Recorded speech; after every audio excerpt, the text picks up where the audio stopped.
Sa kasaysayan, tanging ang mga inaalaala lamang ay yung mga nagpakasakit sa pangalan ng pag-ibig. Ang naalaala at nakatitik sa kasaysayan ay ang mga dakilang kwento ng pag-ibig at pagpapakasakit. Today is Good Friday. Jesus died today. We remember how Jesus offered himself on the cross because of his great love for us. It is Good Friday.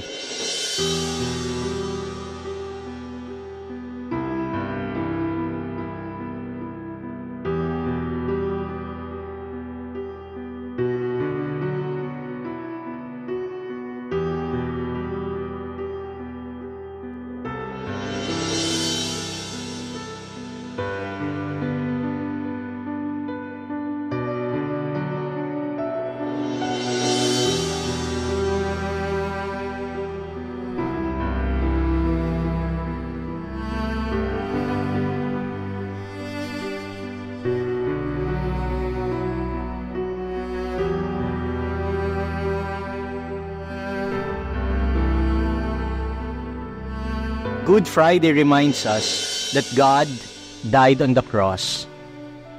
God united himself to us in death. In Jesus Christ, God took upon himself the sting of death and conquered it by rising again. Jesus died alone, but he led us all in rising from the dead. Sa kamatayan ni Jesus, namatay ang Diyos. Pero ito'y paalaala sa atin, sinamahan tayo sa kadiliman ng kamatayan. Sinamahan tayo sa hapdi at karimlang dulot ng kawalan. Sinamahan tayo sa pinakamabigat na pagsubok na di maiiwasan ni naman. Sinamahan tayo ng Diyos hanggang sa kamatayan upang akayin tayo sa kanyang buhay na walang hanggan. And if God willingly joined us in death, the most serious condition in which we can find ourselves, will He not be with us in less weighty challenges in life? And so with St. Paul, we proclaim, nothing can separate us from the love of God, not even death. Kaya nga, sa araw na ito, Good Friday, binabalikan natin ngayon ang kasaysayan ng pag-ibig. Ang kwento ni Jesus na wagas na nagmahal sa atin para tayo iligtas mula sa kasalanan. Hindi ang mga sugat sa kanyang tagiliran, hindi ang mga hagupit sa kanyang katawan, hindi ang mga pako na tumagos sa kamay at paa ni Jesus, hindi ang mga hirap at sakit na tiniis at pinagdaanan ng ating Panginoon. Ang nagliligtas sa atin ay ang pagmamahal ni Jesus. Today is Good Friday, and today we see the ultimate goodness of God. Gaya ng sinasabi ni San Pablo, ang Diyos ay namatay para sa atin, hindi nung tayo kanyang mga kaibigan, kundi nung tayo ay kanyang mga kaaway. Mahal tayo ng Diyos kahit hindi natin siya mahal, kahit hindi tayo kamahal-mahal, kahit hindi tayo nagmamahal. At tanging ng Diyos lamang ang maaaring magmahal sa ganitong paraan. Today is Good Friday, and this day is good, because today, good triumph over evil. Nagtagumpay ang mabuti sa masama. Hinilinghan ni Jesus ng pagpapala ang sumpang dulot ng kasalanan. Pinalitan ng Panginoon ng kabutihan ang lahat ng mga kasamaang ginawa sa Kanya. Kaya nga sa araw na ito, sinasariwa muli natin ang kasaysayan ng pag-ibig, ang pasyon ng ating Panginoong Hesukristo. At ang kasaysayan ng pag-ibig ay kasaysayan ng pagpapakasakit. Sapagkat kung walang pagpapakasakit, walang pag-ibig. At pag walang pag-ibig, walang pagpapakasakit. Kaya pinili ng Diyos na magpakasakit upang ipahayag ang kanyang pagmamahal sa atin. Patunay ang pag-aalay ng sarili ni Jesus sa krus sa pagtatagumpay ng kabutihan laban sa masama. Today is Good Friday.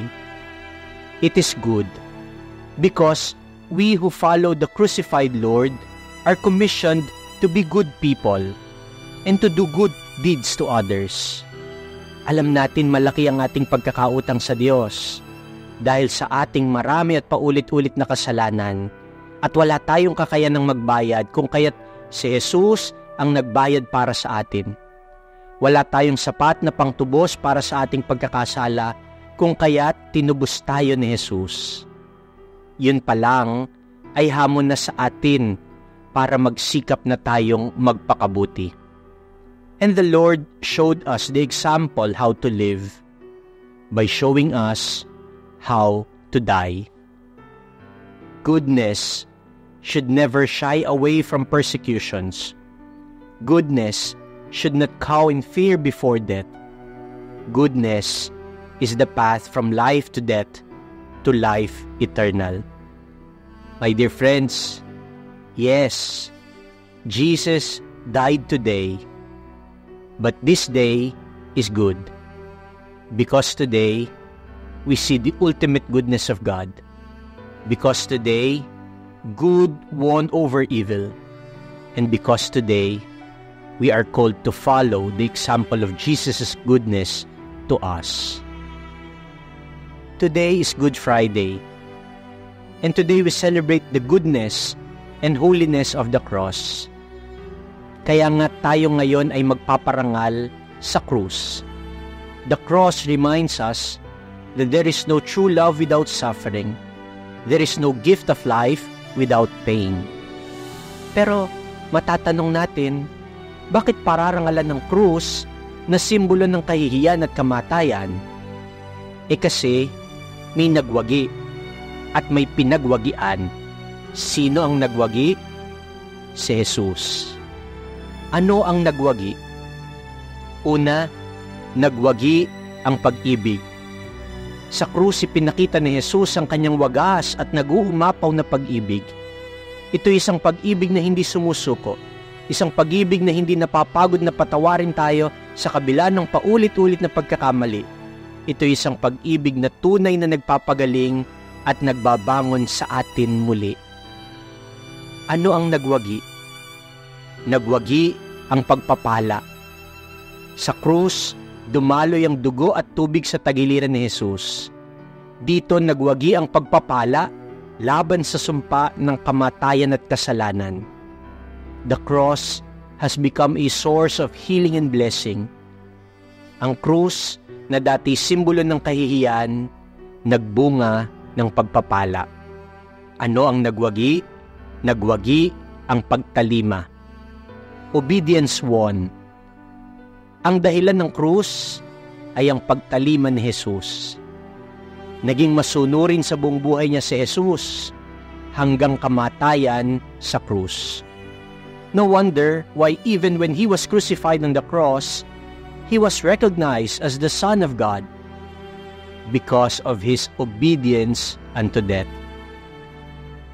The cross of Jesus tells us that if it is God's will, it is the best, and it is the only way to take.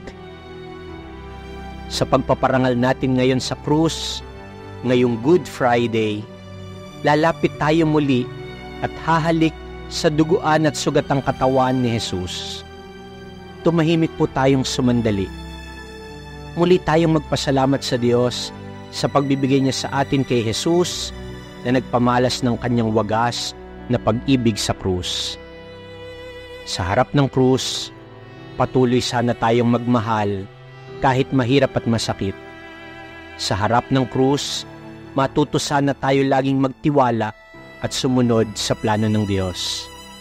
Sa harap ng krus, muli nating yakapin ang mga aral at turo ni Jesus.